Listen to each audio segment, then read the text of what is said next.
few weeks ago, I was approached by Focus Entertainment to create a lore video going over the lore of the Plague Tale universe, in preparation for their newest release titled Resonance, a Plague Tale Legacy. So thank you to Focus Entertainment for sponsoring this video. We'll be going over the journey and absolutely heartbreaking story of young Hugo and his older sister Amicia, ripped from their young lives as nobles in France and forced into a life on the run, being hunted, all because of a special ancient curse that lives in Hugo's blood. Thanks to the latest entry in this franchise, we now have answers to a few questions regarding said ancient curse and just how far back the curse goes. I don't want to say too much about the lore in this intro given the awesome revelations we get throughout the game, and because you may want to play the game for yourself if you're a fan of this franchise. Resonance, a Plague Tale Legacy, features an origin story for one of the supporting characters from A Plague Tale Requiem, the Sea Scorpion, a plunderer by the name of Sophia. It takes place 15 years prior to her meeting Amicia and Hugo. The game is different in its approach to combat. Sophia is much more able and proficient in combat compared to Amicia with her slingshot. The purpose of this video is to bring you up to speed on the lore of A Plague Tale, and for this video to lead you into Resonance. If you want to grab the game for yourself, then please use the link in the description, which will take you to where you can purchase it to play it for yourself. The game will be coming out on Windows PC, PlayStation 5, and Xbox Series X. We're going to get into the video now, and if you're enjoying the content at any point, please be sure to leave a like and subscribe. But that's enough intro, let's jump in, starting with A Plague Tale Innocence.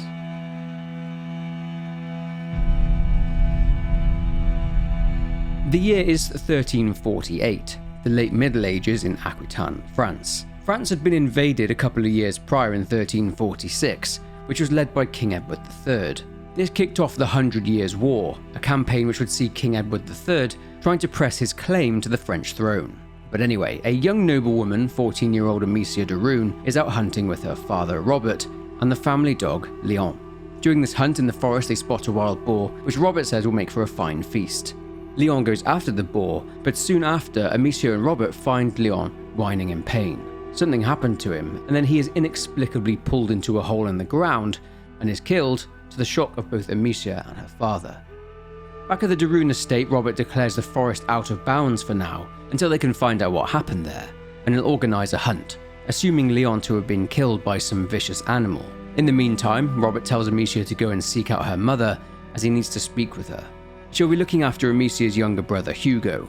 You see, Hugo is sick, and has been since he was born. His mysterious condition, for which their alchemist mother Beatrice has been trying to find a cure for, has kept Hugo housebound, and Amicia barely sees her little brother, or her mother for that matter, leading to feelings of resentment and loneliness. Saying a prayer for her dog, Amicia goes to the de Rune family's chambers and speaks with her mother, who is yet again busy tending to Hugo, trying to find a cure for whatever it is that ails the poor boy. Her mother tells her that she isn't supposed to be in here, and she isn't interested in what happened in the forest at all. Then the sound of horses' hooves are heard, and Beatrice tells Amicia to stay there with Hugo and to not open the shutters whatever happens. Speaking with her brother, she comforts him and tells him their mother will be back soon, but Amicia hears shouting coming from outside. Doing exactly what her mother said not to do, she looks out of the shutters and sees a man with his face covered.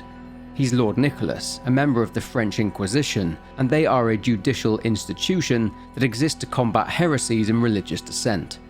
They had most recently, in the scope of this timeline, assisted King Philip IV in arresting every Knights Templar in France. Because of King Philip owing them a lot of money, he would much rather have them removed than actually pay his debts. Anyway, Amicia hears this man ask her father where Hugo is, but naturally, Robert doesn't tell Lord Nicholas anything. This leads Lord Nicholas to strike down Robert de Rune, and he orders his men to search the estate for Hugo. But they don't just search the estate, they interrogate and kill everyone there too. Meeting up with their mother, they all manage to sneak through the grounds, and at the gates to the rear of the estate, Beatrice tells Amicia to go and seek out a man named Laurentius at his farm, not far from there, as he will know what to do since he's helped Beatrice treat Hugo for years. The intimidating Lord Nicholas approaches and Beatrice closes the door, seemingly sacrificing herself for her children to be able to escape. So Amicia and Hugo take this opportunity and run to a cliff where they jump into the river, washing up just on the outskirts of a village. It seems that Hugo didn't witness what happened to their mother, and he asks Amicia when he's going to see her again. But Amicia cannot bring herself to tell him that their mother is dead, so she brushes it off, saying they need to push on. Walking through the place, it seems that hordes of rats have been wreaking havoc and have been spreading the Black Plague through what is termed the Bite. People here are understandably paranoid, with the village painting symbols on their doors to indicate whether or not sick people are inside. But there's something a bit more sinister going on here, as the villagers have taken to burning their fellow villagers alive at the stake if they're thought to be sick. They view Amicia and Hugo as outsiders and chase them, but a generous old lady saves their lives and gives them safe haven inside her home. After she gives Amicia and Hugo a change of clothes so they're not recognised in their noble garments, Amicia lets slip, rather callously, after an argument with Hugo that their mother is dead. Hugo runs off, getting himself in some bother, leading to Amicia having to fight the leader of the villagers. Using her slingshot, she ends up killing the man, an act that greatly distresses her, and she and Hugo enter the church. They come across a monk in the monastery, and he offers to lead the children out of the village through the catacombs underneath the church, and these will take them to the road that leads to Laurentius' farm. Unfortunately, the monk gets swarmed by hundreds of rats who devour the poor guy. But these rats appear to be scared of light, and will actively avoid it. Using this knowledge, Amicia and Hugo use various sources of light to escape, and eventually they reach the road to Laurentius' farm. Having to avoid more soldiers, they do eventually reach the farm, but things are bad here too, as not only is the farm overwhelmed by rats, but Laurentius, who is being tended to by his young apprentice Lucas, is sick and dying as a result of the plague. He tells Amicia that she needs to finish her mother's work, and that Hugo carries within him an ancient evil in his blood. Laurentius and Beatrice have been working together to try and slow the progression of this evil curse, but ever since the rat plague began, Hugo's condition has been progressing much faster. He tells Amicia that she must protect Hugo, and that they need to head to an old castle owned by the Daruns, the Chateau d'Ombrage. This is all they can glean from Laurentius, as at that moment the rats erupt and overwhelm the house, with Amicia, Hugo and Lucas all running and making it to a boat, where Lucas tells Amicia what's wrong with her brother.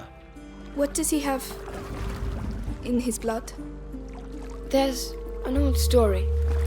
It tells of the Prima Macula. The alchemist said it was the first corruption, and that it silently travels in the blood of certain families. But something happened.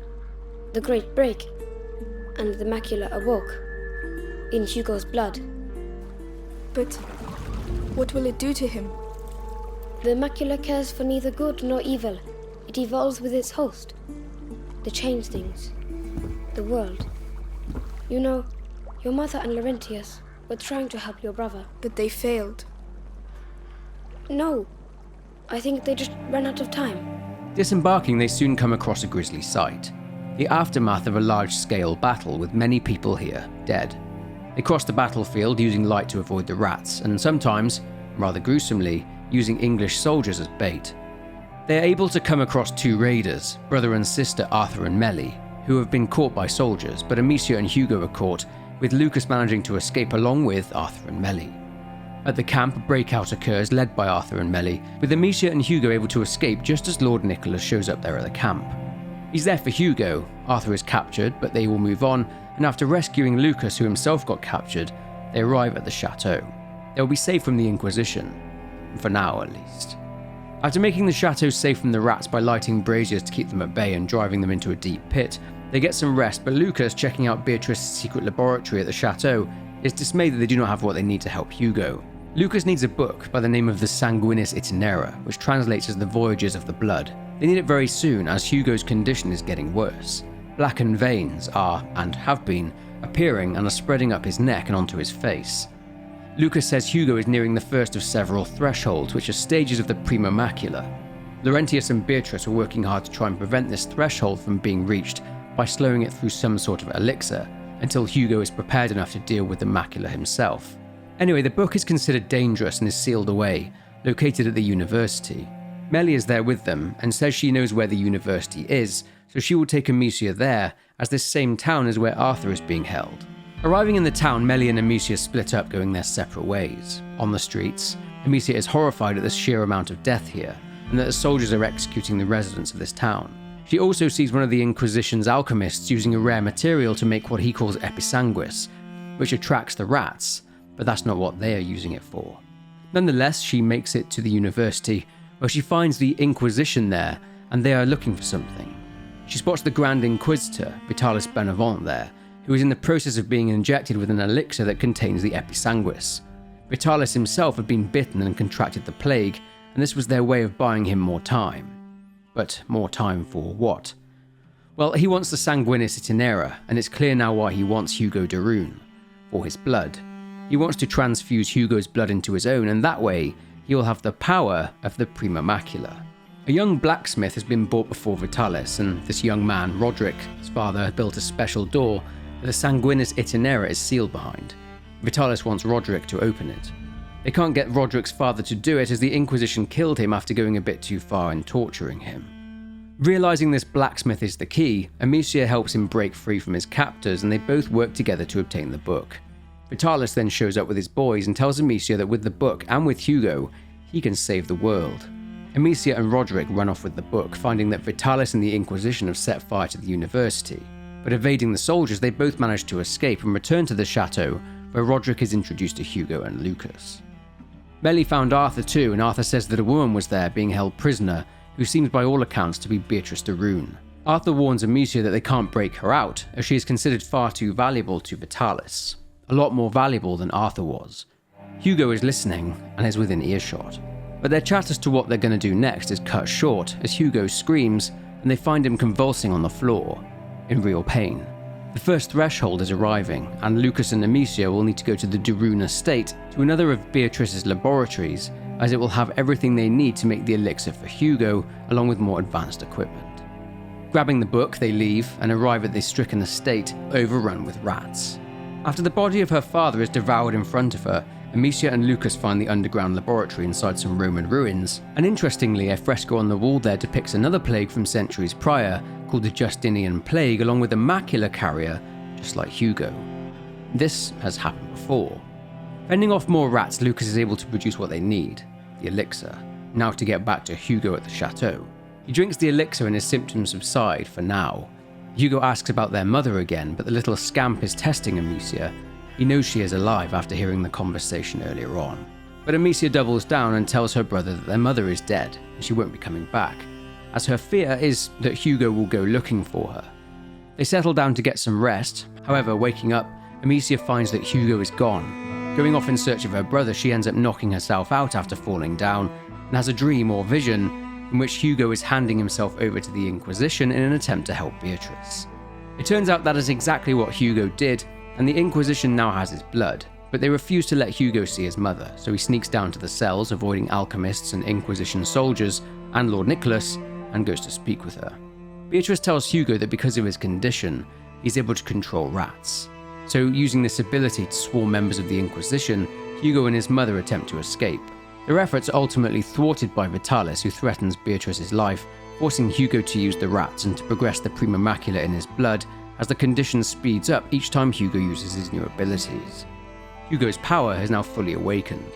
He and Beatrice do not manage to escape, and Hugo is once again taken by the Inquisition, and Beatrice is imprisoned. A month passes, and back at the chateau, the group is still trying to work out where Hugo is, and the castle is suddenly overwhelmed by swarms of rats. They are being controlled by Hugo, who has been brainwashed by the Inquisition into hating his sister for keeping the fact that his mother was actually alive from him. He is with Lord Nicholas, who orders Hugo to kill Amicia, but despite them first not knowing each other very well, they've been through a lot together, and that brother-sister bond between them is still there, and Hugo disobeys Lord Nicholas after Amicia convinces him that what he's doing is wrong and to abandon the Inquisition. At one point, Lord Nicholas kills Arthur, much to the shock of everyone there, as they are all close friends now. Hugo and Amicia work together to bring this evil brute down, and he is engulfed by the rats. Enraged at the Inquisition, and mostly Vitalis, they all say they should go to him and bring the old man down. Moving through the town, Roderick ends up sacrificing himself so that Amicia and Hugo can progress. After thanking him for his sacrifice, they confront Vitalis. He's been waiting for them, and he's bred thousands upon thousands of white rats that obey his every command, and he uses them to try and attack Amicia. Clearly, Hugo's blood had the desired effect.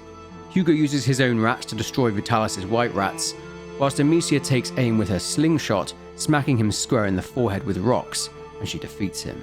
They're also able to save their mother too. 3 days later, the rats have now disappeared from the region. After being shunned from a fair being held in a small town because of very important people searching for a teenage girl and her younger brother, and the town not wanting any trouble, they leave on a cart along with their mother and with Lucas. Melly isn't with them, as she was quite freaked out by Hugo's power. They all go off in search of a new place they can call home.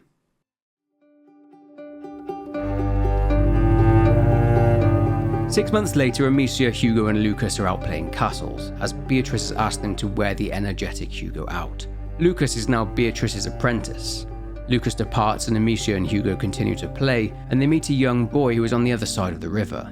After having fun though, his demeanour instantly changes to one of worry, and he runs off saying that he needs to get back to work. Exploring the grounds of a castle nearby, Amicia and Hugo fall down, getting trapped in a beehive farm, and they discover the air in there is filled with smoke. To their horror, they also see men with their faces covered murdering the people here. They also see the young boy from before, and he is being assaulted by his older brothers, as he was meant to be keeping an eye out for the very raiders and thieves that have just murdered everyone there, but he went off to play instead. Amicia and Hugo step in to help him, but Amicia is struck by one of them, and she stabs one of them. One of them hits Hugo, and he, in anger at seeing his sister being attacked, unleashes rats onto them, killing them. He then passes out.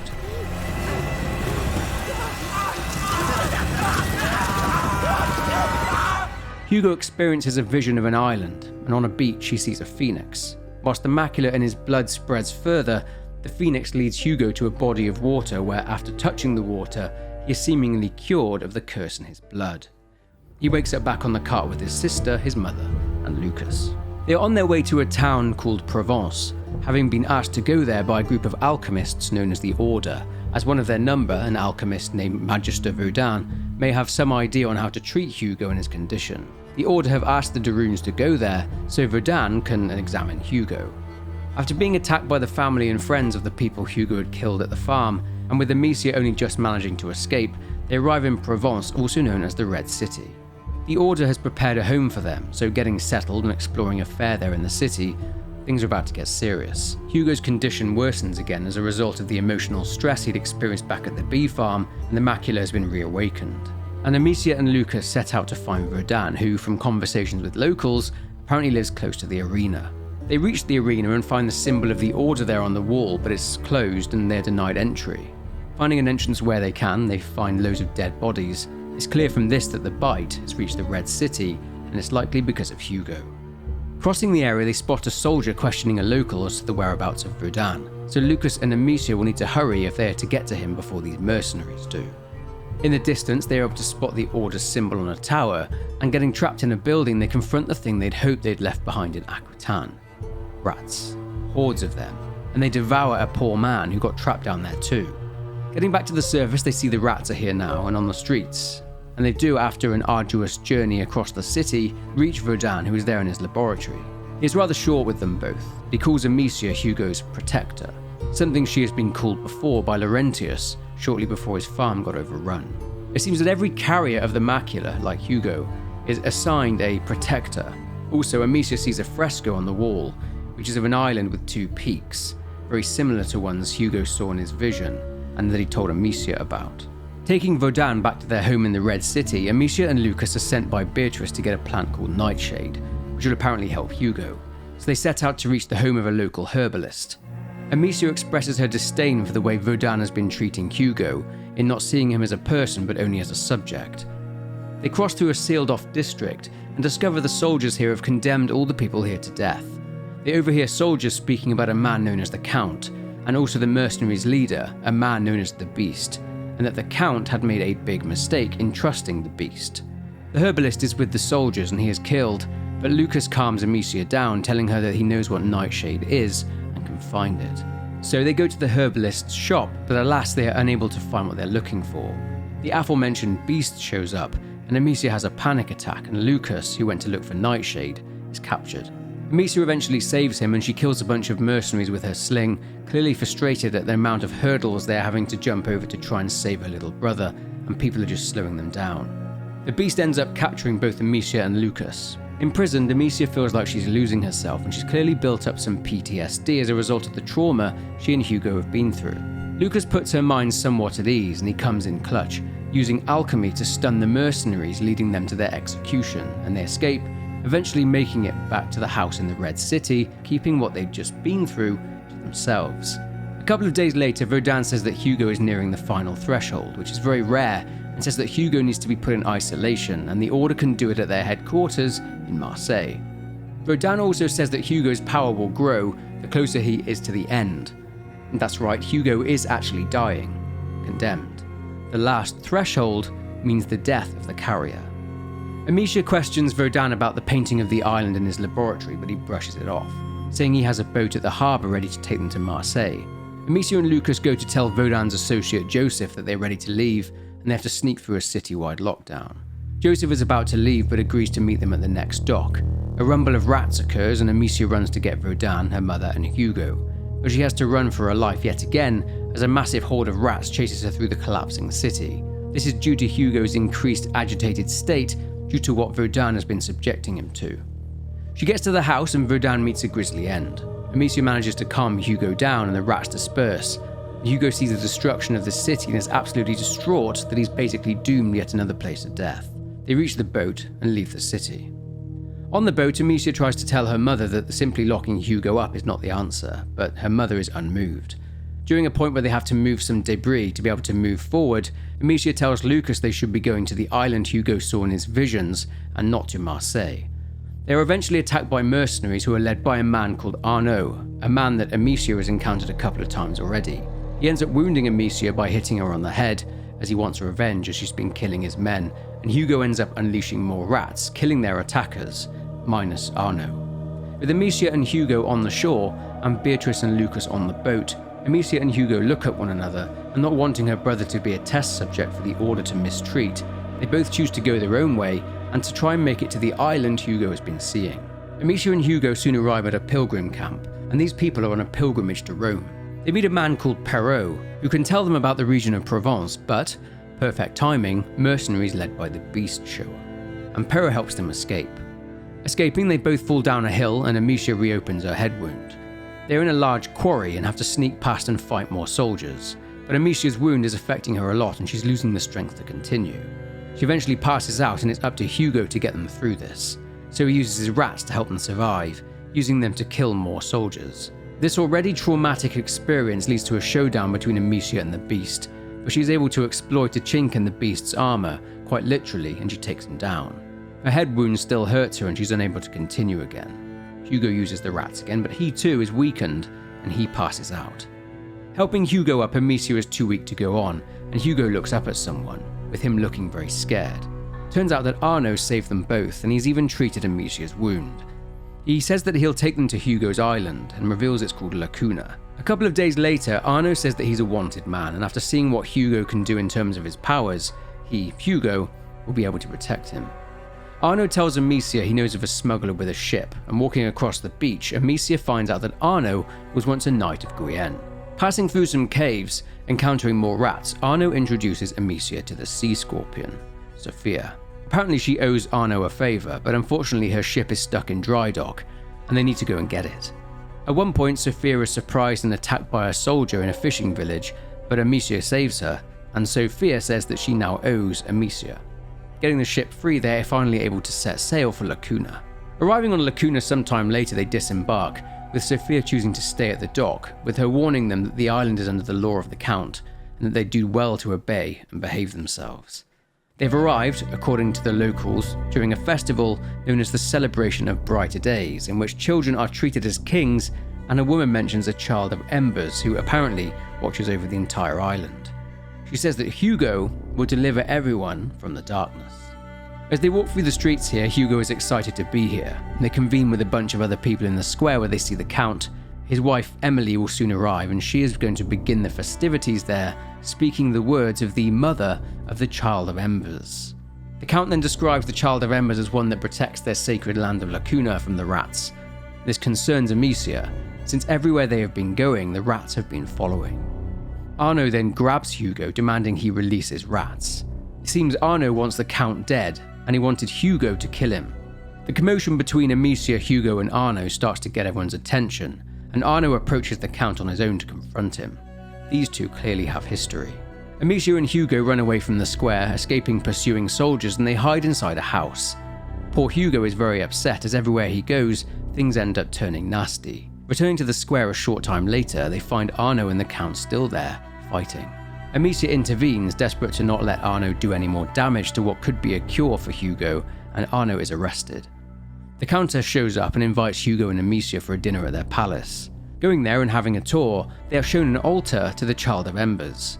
A child is depicted with a phoenix, and when alone, Hugo confirms this is what he saw in his dream. Before dinner, Hugo and Amicia are shown to a room where they can stay, and they are given new clothes to change into.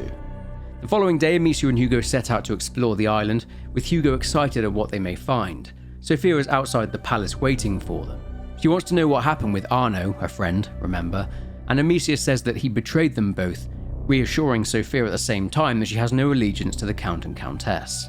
All of them exploring, they discover a bird statue similar to one in Hugo's dream, and they go in the direction the bird is looking, which leads them to another statue of a bird, and so on.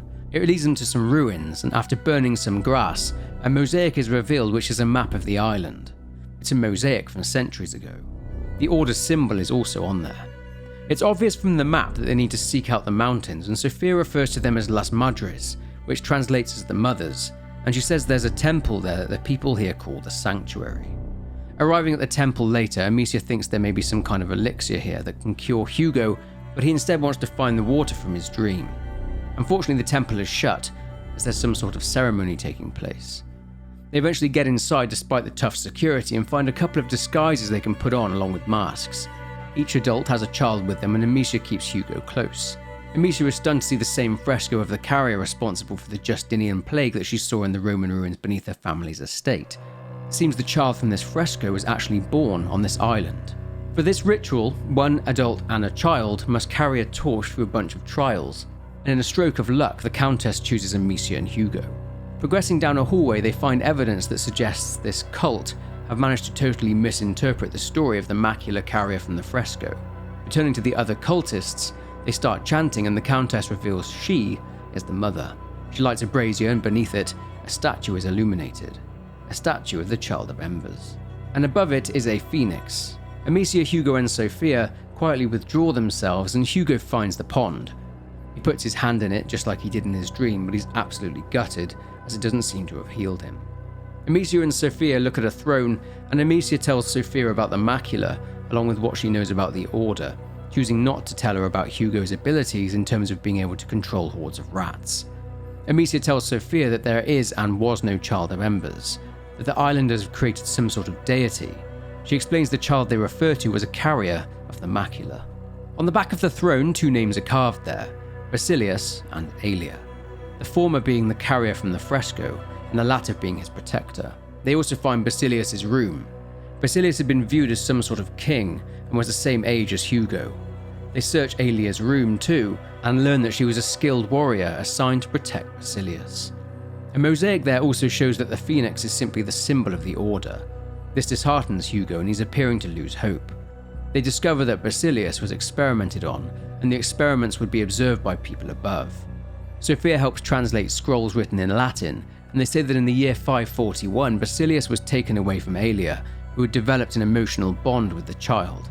Her protestations led to her being taken away, where she was locked up in a round tower. The notes, however, don't mention what happened to Basilius. After witnessing a bizarre moment where the Count and Countess enter a pond, during which they describe themselves as the mother and the father, and declare they are ready for someone to join them. They seem to think the Child of Embers will come to them soon. The group find the round tower and climb it, spotting a fort in the distance. Descending down to the shoreline, they walk around it but come across a body. This person has been murdered. They push further on and see a man being thrown off of a cliff to his death. More ominous signs. The fort and its surrounding area is controlled by a slaver gang, men who used to work for the Countess, but the group eventually reach the outer grounds of the fort itself. They witness the slaver leader, Milo, saying that the rats announce the coming of the child. He says that if they please the rats, they please the child. To do this, they use slaves as sacrifices, and Hugo isn't happy about the slaves being sacrificed and killed, so he does what he does best and calls on a horde of rats to kill the slavers. Amicia scolds Hugo for his actions and he runs off. After a heart-to-heart, they sneak through the rest of Milo's slavers and enter the fort. The slavers know the rats are coming, but there are more than they expected. Amicia and Hugo are trapped, but they are saved by Sophia. More sneaking leads them to a small chapel from the Order's notes. Inside, they find an altar devoted to the Child of Embers. They track Aelia to an area under the chapel where they find a slab that says "Protect one, protect all." It's the Order symbol again, along with a ring placed right in the center of the map, indicating where Basilius was taken. Guess where they need to go next. They exit to the chapel, and Milo is waiting for them. A fight ensues, but Milo sees Hugo. He thinks Hugo is the child of Embers. He pleads with Hugo to let him serve him, but Sophia attacks Milo. A struggle ensues and Sophia stabs him, killing him. More of Milo's men arrive looking to avenge his death. Amicia has to fight them, but eventually Hugo has had enough, so he unleashes more rats upon the fort. Hugo is once again dejected, as he thought the island would help him, but it hasn't. They head back to the main part of the island and it's bad. It's very bad. Hugo's summoning of the rats has spread to the main island and lots of people are dead. Getting to a long bridge, they use some braziers which help them cross it, and they find the remnants of Alia's courageous stand. She tried to fight her way through to Basilius but was killed in the process. They enter a tunnel with an awful stench. They follow a set of stairs to the bottom where they find the remains of Basilius. He's been chained up, he's surrounded by pulsating sacks filled with rats. They realise that Basilius had been imprisoned due to people fearing his power. This is what the Order wanted to do with Hugo. They'd get him to Marseille and he'd suffer the same fate as poor Basilius. When Basilius realised Alia wasn't coming to save him, he got angry and felt abandoned, so he unleashed hordes of rats, killing loads of people. Chased from the area by more rats, they decide they need a place they can settle before they can leave the island. However, they end up being taken by guards and are escorted to the palace where they are told they have guests. These guests are Beatrice and Lucas. Amicia explains to her mother that Hugo will not die from the macula, as long as he can keep on resisting it. That Basilius died because he gave in to the macula. They have a house far up in the mountains and they can live there, and that there Hugo will be safe. A guard enters and tells Amicia the Count wishes to speak with her, but she's been tricked and gets pushed down the stairs, dislocating her shoulder and ending up in a courtyard. Emily the Countess has tied up Beatrice, stating that she wants to be the mother and to watch the first steps of a god. She believes Hugo is the child of Embers and wants to be his mother. After the Count cuts off Amicia's hair, Emily in her delusion kills Beatrice in front of Amicia, and Hugo walks in only to see his mother slaughtered. Naturally, Hugo loses it and calls upon more rats. Emily drops to her knees and says that she knew he was the child of Embers. Hugo uses the rats to devour her. The Count can only watch as his Countess is killed by Hugo. He's dragged away by his men but vows to take revenge. The ground beneath Amicia, Hugo and Lucas gives way. Injured, they regroup but Hugo is in shock after using so much energy to command the rats. Hugo says the words, "It will kill the sun," and Lucas recalls something called the nebula. Lucas says that this isn't Hugo talking, it's the macula trying to fill the void left by Beatrice's death. They proceed further and Hugo's creepy macula-inspired rhetoric continues, saying that he's ready and that this is home. Amicia screams at the macula and doesn't like it one bit. It sends rats after them. They escape once again and head for the harbour. Sneaking through more of the Count's men, they come across Arno ready to be executed. After fighting more soldiers, they free Arno and they all board the ship and leave the island. Their newfound freedom doesn't last for long though, as the Count is chasing them aboard his warship, and a fight takes place between Amicia and Arno and the Count's men. Eventually they're outnumbered and Amicia is shot through the abdomen with an arrow. Arno throws her overboard and jumps in himself, pulling Amicia to shore and saving her. They don't know what happened to Hugo, but they need to get him back, as the Count knows full well what Hugo is capable of. Sophia's ship is wrecked on the shore, but when they get into it, the Count is waiting for them. Arno fights the Count so that Amicia can save her brother, but she is attacked from all angles by more of the Count's men. She takes them out, but Arno is defeated by the Count, and Amicia then kills the Count. Arno then passes away. Amicia frees the tied-up Sophia and Lucas, and he repeats what Hugo said back on the island, that it will kill the sun. Without the sun, the rats will spread unchecked. They all ride towards Marseille, but it's seriously under threat, and the rats are destroying the city. Hugo is on the rampage. The group just about escape the rat swarm and enter the city. They then see it. Hugo is one with the macula. Amicia and Lucas descend and make their way towards the macula. Hugo is sending waves upon waves of rats towards the city, but Amicia and Lucas manage to evade them. They need to cross the nebula in order to reach Hugo. They breathe in the fumes and Amicia passes out, waking up in another realm with no sign of Lucas. She walks aimlessly around until she hears the voice of Hugo. He tells Amicia to use a new way instead of following the bird statues, so she goes the opposite way the birds are facing this time. She ends up in a sort of arena, fighting figures that are made up from rats, but she gets enveloped and ends up back where she started. Hugo tells her that she needs to get out of her head. This time she goes to the arena and uses alchemy to put out the brazier in front of her, and she then sees Hugo in front of her. He says that he's now fully merged with the macula, but the only way to stop the rats is to kill him before the macula destroys everything. Hugo leads Amicia to himself, merged with the macula, struggling and in pain. With Lucas now by her side, Amicia takes out her sling, and after an emotional goodbye, she kills her brother, preventing a great plague. The world is saved, but Amicia is alone. 1 year later, Amicia has been living at the family home in the mountains, and she's visited by Sophia. They're about to leave on a journey to see if they can find out who the next carrier is, and hopefully warn them and guide them. She climbs the mountain before they leave in order to visit Hugo's grave. Many centuries later, a baby has just been born in a modern-day hospital. On its skin are the signs of the macula. Another carrier has been revealed. And that brings an end to Amicia's journey, so far at least. But to round out this video, let's dive a bit deeper into the Prima Macula, as that is very relevant to the next title in this series, which is of course Resonance, a Plague Tale legacy. Prima Macula is Latin for first spot, or rather the first corruption. It's a supernatural disease, some may call it a semi-conscious entity, which has no real concept of good or evil and lives in the blood of a carrier. So upon learning about Basilius, we've identified what could be the earliest carrier of the macula, although it isn't clear how the macula chooses its carriers. After Basilius and Aelia, his protector, had been separated from one another, after Basilius unleashed the Justinian plague in his grief and anger, and after they both died, the macula then lay dormant in the Darun bloodline for centuries, around 800 years, until it chose to awaken in Hugo. Every carrier will have had a protector, and one interesting thing to note is that both protectors that we know had a name beginning with A, Aelia and Amicia. The Order were desperate to get Hugo to Marseille so they could chain him and quarantine him, just like they did with young Basilius.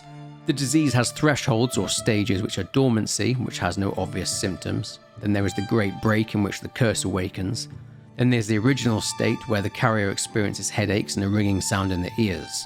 The headaches increase in frequency and severity in the pre-threshold, and this is when the black veins start to appear. Then there's the first threshold, where the carrier suffers extreme pain, essentially rendering them temporarily immobile. And the final stage is the post-threshold. There's no pain now, and the carrier has the ability to control large hordes of rats. The curse is exacerbated by the heightened emotional state of the carrier, which is why when Hugo felt at ease, his condition seemed to go back into a state of dormancy in the 6 months between leaving Aquitaine and when the Requiem story picks back up in Guyenne. The Prima Macula awakened again when he used the rats to protect Amicia at the bee farm. Like Hugo, Basilius was going through the different thresholds until he reached the final one. It's likely that Basilius would have experienced something similar. The reason for the nebula, as we'd heard, was that in order to spread the plague, it needed for the sun to be blocked out, as the macula doesn't like light. As we learned, it turns out that one can actually learn to resist the macula, but Hugo was not able to, just like Basilius wasn't. Beatrice wanted Hugo to grow mature enough to be able to be strong enough to resist the macula through alchemy and elixirs. All knowledge of this curse was documented in the Sanguinis Itinera, but of course, the book was sealed away and was a forbidden book. The book contained information on how to contain the Prima Macula. This is why civilians that encounter the bite are perplexed by it, because any information about the previous plague had been locked away. Now, with the story of Resonance, without spoiling it for you, even more background into the Prima Macula is revealed in Sophia's backstory as she finds out for herself just what this ancient blood curse is. And having played Resonance for myself a couple of weeks ago, I think I have a theory about the origins of the macula and where it came from, and it involves a certain Greek god. But that will be discussed further in my video for Resonance's story. Right at the start of the game, we discover that Sophia has been plagued by visions from a young age after being experimented on in a convent she was sent to by her mother's side of the family. And these experiments have resulted in nightmares and visions in which she repeatedly saw a warrior by the name of Theseus. Exploring the ruins of a now destroyed ancient Minoan civilization from the Bronze Age on the island of Crete, she is now after her own answers to the nightmares and visions that she's been suffering. And she has to confront not only horrors that lurk in the dark, but also the very tragic story of the Minoan people who were too affected by the Prima Macula all those years ago. But that's it for the story recap of A Plague Tale, so to bring you up to speed on the lore for this in-game universe. I will have a dedicated video coming soon explaining the story behind the new title, Resonance. Remember, if you want to grab the game for yourself, then use the link in the description. Once again, big thanks to Focus Entertainment for sponsoring this video. Leave a like on the video and comment your thoughts down below, but for now, take care, and I'll see you in the next one.